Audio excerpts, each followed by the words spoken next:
Alright, so here's what's going on here. I always have a problem with this truck running like crap. I'm going to blame it on that Elantra carburetor because I hate them. Now they always have a problem when they don't want to start when they're hot when you shut them off because of the heat gets into the carburetor and the fuel boils or something, and they sell this $20 gasket you put underneath and it's supposed to fix everything. And yeah, this thing here kind of does, but they still suck. So if you're having problems with that heat soak and Edelbrock, you need this gasket. Plus this stupid crappy intake. So anyway, I had this 383 that is for the eventually the Model A project. It had a 4-barrel and a Demon carb, which I'm not going to use on this because I don't want a single 4-barrel on it.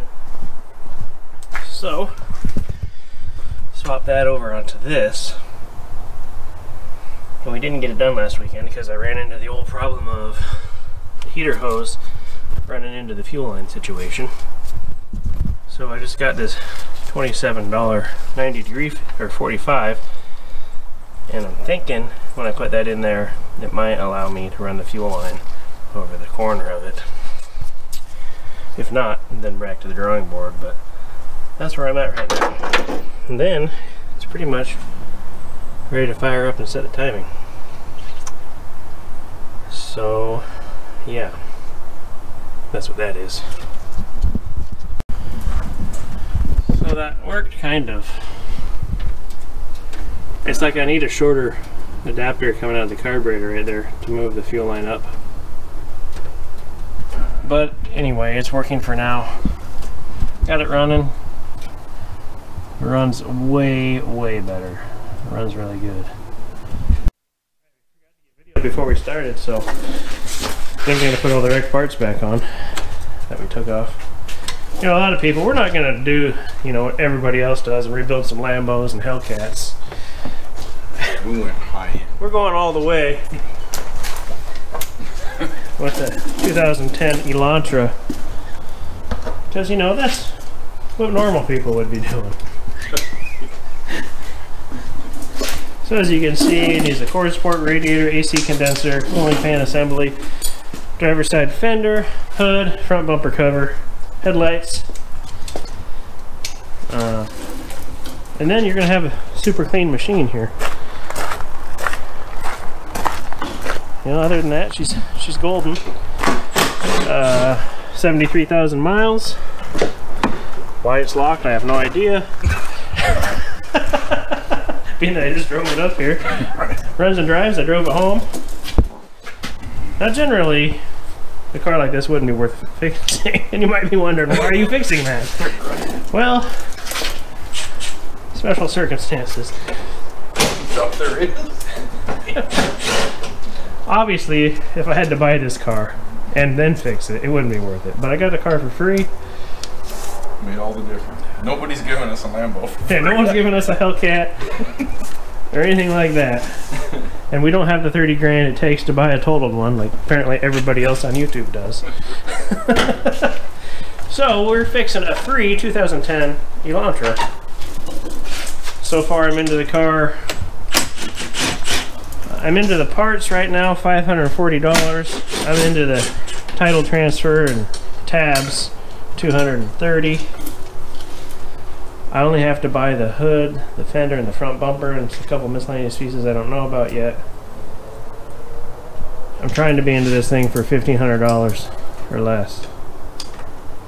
And with this mileage, I think I can sell it for $4 grand. With a clean title, that's another thing. It has a clean title, not a rebuilt title, because the guy that wrecked it didn't have insurance. And he was here from Australia going to school. And he didn't want to fix it.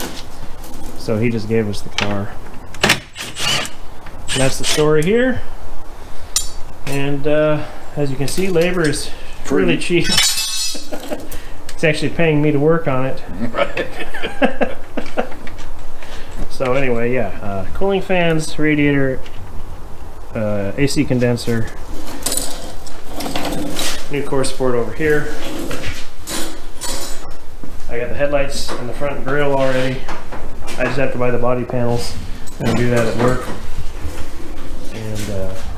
All aftermarket stuff.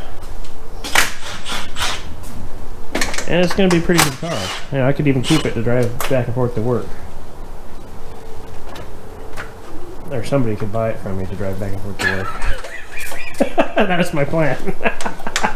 I'd rather sell it because I don't need to drive this back and forth to work. Although it's not bad. Even wrecked, it drove pretty good. Right. I would have just left her the way she was. Driving. So, anyway. Fine and clean, one owner, low miles. Never been in an accident. You know, let me know. Okay, so old core support, new core support. I got the new. Yes, I dented this. It didn't come that way. I was trying to tap on this to tap it in place, and I hit that instead. Anyway, new condenser, radiator, and fan all put together.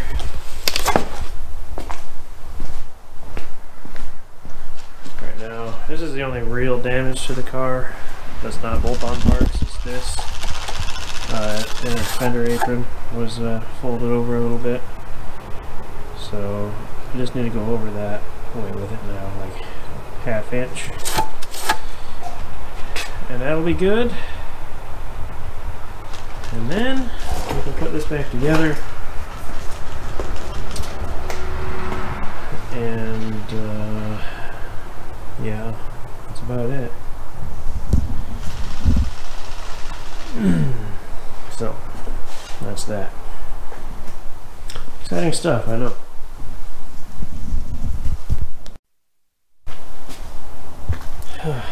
So, it's a day later. In conclusion, I just gotta smooth that thing up, paint it, and waiting for some parts. I had to order some more parts. I need one of the rubbers for the core support to sit in down here. And then I needed like an air intake duct and a couple little air shield pieces and miscellaneous crap. So hopefully I'll have that by next weekend and we can put the front end of this thing together. And I'll probably order the body panels this week. Pretty exciting. Pretty exciting stuff. Yeah.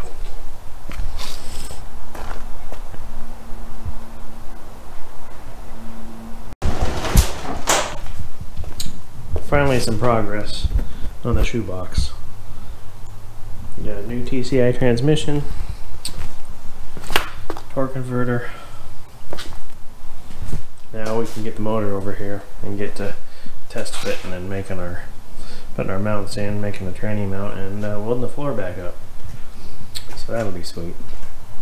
But right now, I'm gonna put this core support and radiator and stuff back on the Hyundai. Have the body panels coming next week, so I'd like to get that done and wrapped up. Stuff like that. Here's my new lights.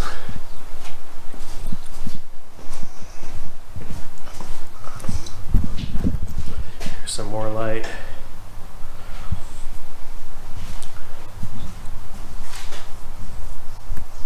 Yeah.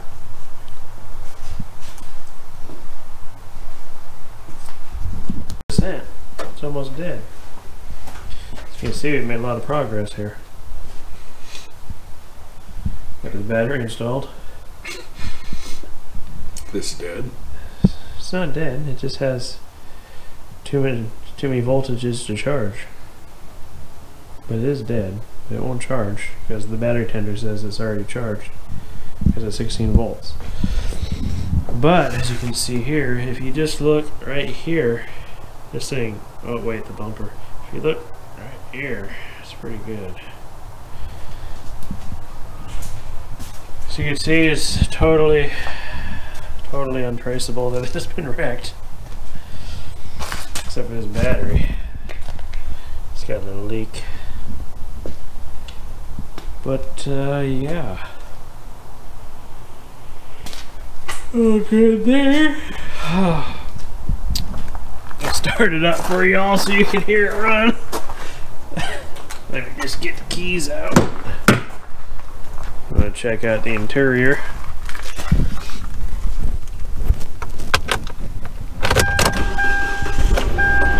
Oh man, the battery sounded kind of dead that time. I must have filled some antifreeze in it. And there you go. It's pretty exciting. Huh? Light? What? Oh man. That's true. I can show you the headlights. Headlight. I'll show you the headlight. I mean, yes, just imagine if there was one of these over there and it was on too. How cool that would be. And if there was a bumper. Yeah, it would look like this over there. And then, you know, the hood was good, and if that was not a crash fender and it was on here, and these mounts were in the right spot. But anyway, got some body panels coming. This thing will be ready to drive for me. Check engine lights back on already, but don't mind that. That's nothing serious. We should have had that plugged in like you did that one time, and then see, it's just this here. If anybody's smart knows exactly what sensor this is, I need to go buy one.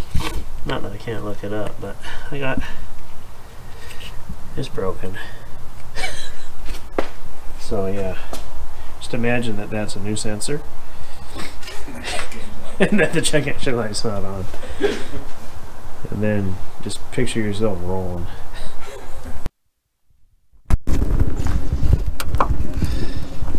Can you transfer over this sticker to the new one? Yeah. Oh, and this one. Sometimes you can save these if you get them up. Most times you can. Oh, and that one. Man, this thing's got stickers all over the place. Right. And it's a different color under the hood. This is an under hood color. Not really the outside of the car color. Right. You're missing this rubber on there. What? Missing that one. Unbelievable. Why does it have so many? 200 horsepower, 2 here, 2 there. Missing this one. Oh, these ones are just, oh, these are just little stoppers. Right. I probably got something like that at work. Right. And that one, there's not one over here or something. What? Oh, there isn't. There's no one unless there was one in here. But that's this hole. That's weird. Yeah, so why would they? Huh. Kia, Hyundai, whatever the thing is. These are fun. Sometimes you have to cut this to get these. Sometimes you don't. Oh, sometimes you need a little finesse, and sometimes you need a lot. Anyway. It's gonna be a good video. How come I can't see anything? Huh, anyway, I already said that. Everybody wants to buy this.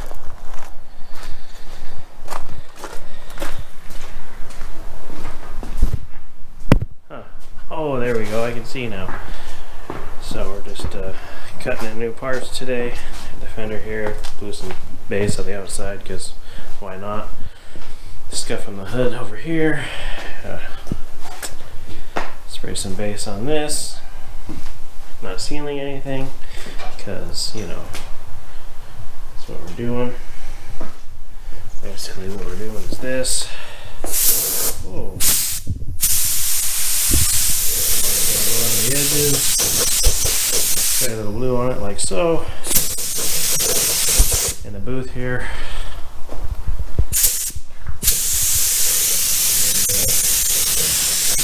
They won't put it together. Maybe the bumper cover, I don't know what I'm doing with that yet. Bumper cover is bare plastic.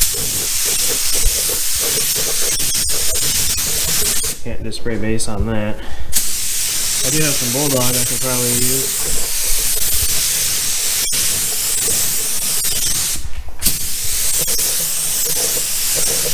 Oh no, you're getting overspray all over the cars in here. You're an idiot. Yes. We already know that. It's no new information. Yeah, which part? We knew both of those parts. So anyway, I'm going to finish this, and what did I do with that? Yes, sir? We had a little problem with a hole in the battery. hole in the battery right here. We got that fixed, and this was, should have started the video earlier, but this was broken and flipped up like this, sticking straight up, just cracked across here. So we're just, you know, doing a little battery repair. We got this fixed here. I'm trying to glue this piece back. I mean, re-weld this piece right here. And you know, that's how you just save a dollar. That's how you save some money here. It's funny, this battery is probably missing half its acid. At least some, because I know it's been leaking all over the place. But it still starts the car all the time. That car sat for a month at work. And it still always fired right up. So you know what? Just figured this was still a good battery. We're on a budget. This is, I was saying, this is probably one of the smartest ideas we've ever had.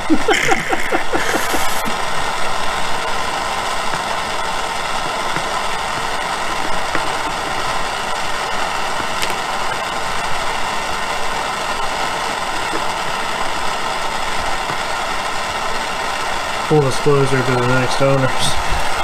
The car needs a battery. If only we need a battery. If only we had, I didn't throw away that cover for it. It would have hit everything. I mean, oh man, this is looking real tasty. It's probably still gonna leak at the top. Something a little silicone. Right, seal her down. Yeah, I think that's pretty tasty right here. I mean, doesn't look like it's broke anywhere. I want to tip it forward and see. You know it's gonna leak out. Right? I think it'll leak there. This isn't done as tight as it's supposed to be. Right. But that hole in the front, we really got that handled. If we didn't even know the hole in the front was there, we got it on the bench. Right. No, this thing's still going.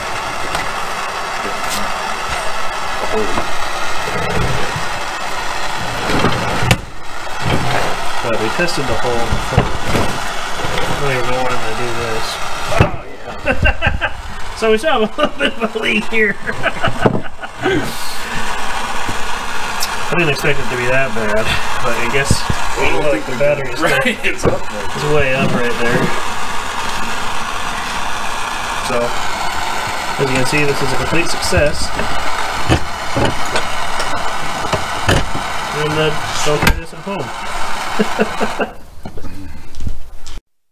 Okay, so the battery repair was a failure. Other than that, this thing's ready. Gotta charge the AC.